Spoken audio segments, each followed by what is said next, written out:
సత్య ఎప్పుడో 2023లో రంగోలి అనే పేరుతో తమిళ్లో రిలీజ్ అయ్యి ఇప్పుడు తెలుగులో ఆహాలో స్ట్రీమ్ అవుతుంది.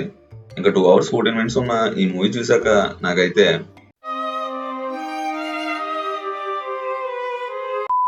బేసిక్ ప్లాట్ ఏంటంటే సత్య అనే స్కూల్ స్టూడెంట్ లైఫ్ లో ఉండే ప్రాబ్లమ్స్ ని అండ్ సిచ్యువేషన్స్ ని ఎలా ఫేస్ చేశాడు అన్నదే స్టోరీ.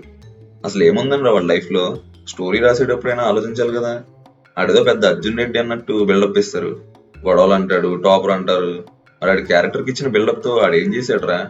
ఎప్పుడు గొడవలు పడడం, ఏమన్నా అంటే ముఖం ఏదోలా పెట్టడం, దీనికి తోడు మళ్ళీ లవ్ అంటాడు, అది కూడా ఆ అమ్మాయి వీడికి పడిపోయిందంట. ఏం చూసిరా సరైన సిచ్యువేషన్స్ లేవు అండ్ ఎమోషన్స్ అంతకన్నా లేవు. లో క్లాస్ అని ఏడిపిస్తారు అందరూ అని.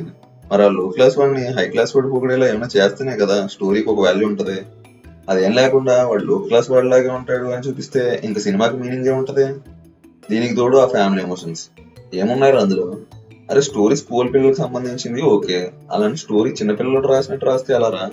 ఇదో రకమైతే హీరోయిన్ వీడి గురించి మళ్ళీ కార్పొరేట్ స్కూల్ నుంచి గవర్నమెంట్ స్కూల్ కి మారిపోయిందంట. ఇది ఎక్కడ సీన్ రా? వాళ్ళ నాన్న చూస్తేనేమో హై క్లాస్ అంటాడు, మరి వాళ్ళ అమ్మాయిని గవర్నమెంట్ స్కూల్ ఎలా జాయిన్ చేశాడు అనే దాన్ని జస్టిఫై చేయాలి కదా.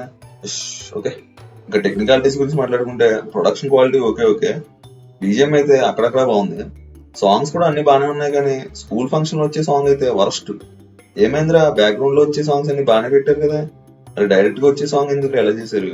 తెలుగు డబ్బింగ్ బాగానే ఉంది, ఓవరాల్ గా మూవీ అయితే ఏ ఎమోషన్స్ లేకుండా ఏదో స్కూల్ పిల్లలు చూసుకునేలా ఉంది.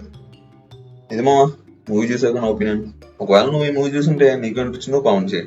నీకు కనుక నా రివ్యూ నచ్చితే వీడియోని లైక్ చేసి మీ ఫ్రెండ్స్ తో షేర్ చేసి, ఇంకా ఇలాంటి రివ్యూస్ కోసం ఛానల్ సబ్స్క్రైబ్ చేసుకో. ఇంకో కొత్త వీడియోతో మళ్ళీ కలుస్తా. బాయ్ మా.